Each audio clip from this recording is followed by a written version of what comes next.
इयत्ता 8वी विषय मराठी पाठ 3 लाखाच्या कोटीच्या गप्पा स्वाध्याय प्रश्न पहिला आहे आकृत्या पूर्ण करा.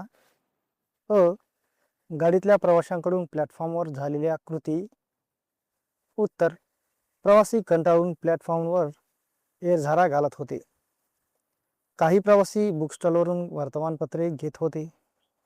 काही जण जागेवरच बसून किंवा आडवे होऊन आराम करत होते. 2 प्रवासी एका दगडी बाकावर बसून गप्पा मारत होते. आ इंग्लंडला जाण्यासाठी राजाने केलेली तयारी.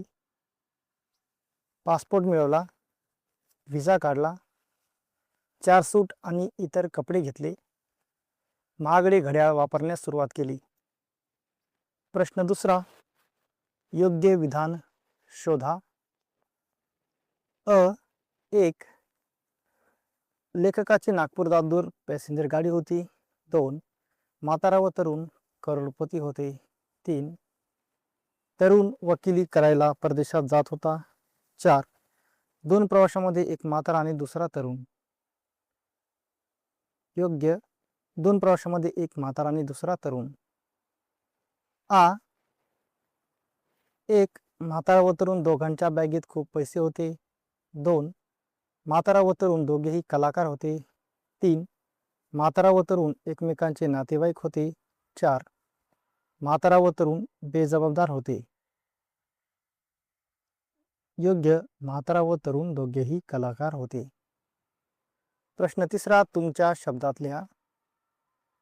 अ समोरच्या बाकावरच्या प्रवाशाने केलेल्या वक्तव्याबाबत तुमचे मत पाठाद्वारे लिहा. उत्तर समोरच्या बाकावर बसलेल्या प्रवाशाने त्या दोघांना सांगितले की त्यांनी स्वतःच्या श्रीमंतीबद्दल मोठमोठ्याने बोलल्यामुळेच त्यांच्या बॅगा चोरीला गेल्या. त्याचे म्हणणे योग्य वाटते, कारण अनोळखी ठिकाणी आपली खाजगी माहिती, पैसे किंवा मौल्यवान वस्तू याबद्दल मोठ्याने बोलणे धोकादायक ठरवू शकते. त्यामुळे चोरांना संधी मिळते. या कथेतही त्यांच्या निष्काळजीपणामुळे गोंधळ निर्माण झाला असे दिसते. आ पाठाचा शेवट वाचण्यापूर्वी तरुण व म्हातारा यांच्याविषयी तुमच्या मनात कोणते विचार आले ते लिहा. उत्तर पाठाचा शेवट वाचण्यापूर्वी मला वाटले की तो तरुण आणि म्हातारा दोघेही खरोखरच खूप श्रीमंत आहेत आणि ते परदेशात शिक्षण व जीवनासाठी मोठी तयारी करत आहेत. त्यांच्या गप्पा ऐकून ते मोठे कोट्याधीश आणि उच्च दर्जाचे लोक असावेत असे वाटले. त्यांच्या बॅगा चोरीला गेल्यामुळे ते खरोखरच अडचणीत आले असतील असेही मला वाटले. खेळू या शब्दांशी. अ खालील वाक्यांचा प्रकार ओळखून लिहा. 1 राजा तुझं इंग्लंडला जाणं पक्क झालं ना? प्रश्नार्थक वाक्य. 2 तुझ्या अभ्यासाला निवांत जागा हवी. विधानार्थक वाक्य. 3 तू बॅरिस्टर होऊन भारतात परत ये. आज्ञार्थक वाक्य. 4 म्हणजे मला पुन्हा 10 रुपये दंड बसणार. उद्गारार्थक वाक्य.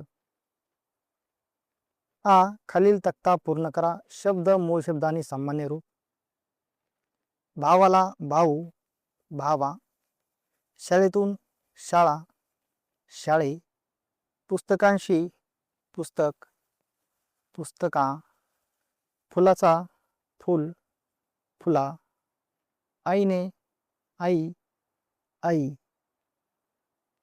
ई खालील शब्दसमूहांचा वाक्यात उपयोग करा. 1 गप्पा रंगणं.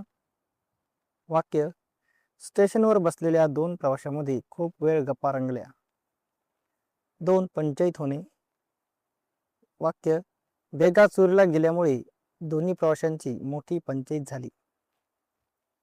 ई खालील वाक्यांतील अधोरेखित शब्दांचे वचन बदलून वाक्ये पुन्हा लिहा. 1 त्यांचा खेळातील दम संपत आला. त्याचा खेळातील दम संपत आला. 2 कॅप्टनने खेळाडूला इशारा दिला. कॅप्टनने खेळाडूंना इशारा दिला. 3 क्रीडांगणावर अंतिम सामना पाहण्यासाठी गर्दी जमली होती. उत्तर क्रीडांगणावर अंतिम सामने पाहण्यासाठी गर्दी जमली होती. चर्चा करूया. राज्याचे परदेशातील खर्चाचे अंदाजपत्रक या विषयावर वर्गातील मित्रमैत्रिणींशी चर्चा करा. उत्तर: राजा इंग्लंडला जाण्यास शिक्षणासाठी जाणार असल्यामुळे त्याच्या परदेशातील खर्चाचे योग्य अंदाजपत्रक तयार करणे आवश्यक आहे. त्यामध्ये सर्वप्रथम पासपोर्ट व व्हिसा यांचा खर्च, विमान प्रवासाचा खर्च आणि राहण्याची व्यवस्था यांचा समावेश होतो. त्यानंतर शिक्षण शुल्क, पुस्तके व अभ्यास साहित्य यासाठी लागणारा खर्च येतो. दैनंदिन जीवनातील अन्न, कपडे आणि इतर गरजांसाठीही पैसे लागतात. याशिवाय प्रवासासाठी वाहन किंवा बस, रेल्वेचा खर्च तसेच सुट्ट्यांमध्ये युरोप फिरण्यासाठी होणारा पर्यटन खर्चही विचारात घ्यावा लागतो.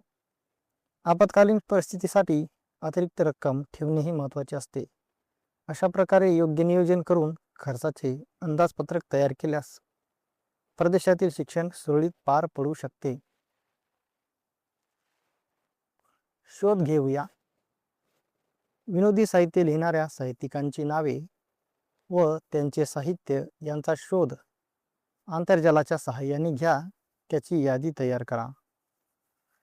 मराठी साहित्यिक वसंत जोशी, हास्य कल्लोळ, बिनबियांच्या गोष्टी, पु ल देशपांडे, व्यक्ती आणि वल्ली, बटाट्याची चाळ, असामी असामी, वि पु काळे, गोट्या व पुरजा, ची त्र्यंबक खानोलकर, विनोदी कथालेखन, राम गणेश गडकरी, एकच प्याला.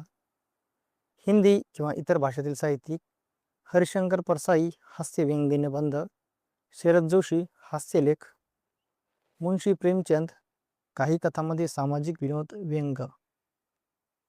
आपण समजून घेऊया. खालील तक्ता पूर्ण करा.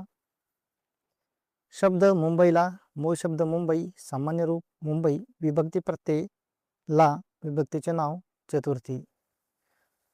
शब्द सोन्याचे, मूळ शब्द सोने, सामान्य रूप सोन्या, विभक्ती प्रत्यय चे, विभक्तीचे नाव षष्ठी. शब्द भारतात, मूळ शब्द भारत, सामान्य रूप भारता, विभक्ती प्रत्यय त, विभक्तीचे नाव सप्तमी. गाडीने, गाडी, गाडी, ने, विभक्तीचे नाव तृतीया.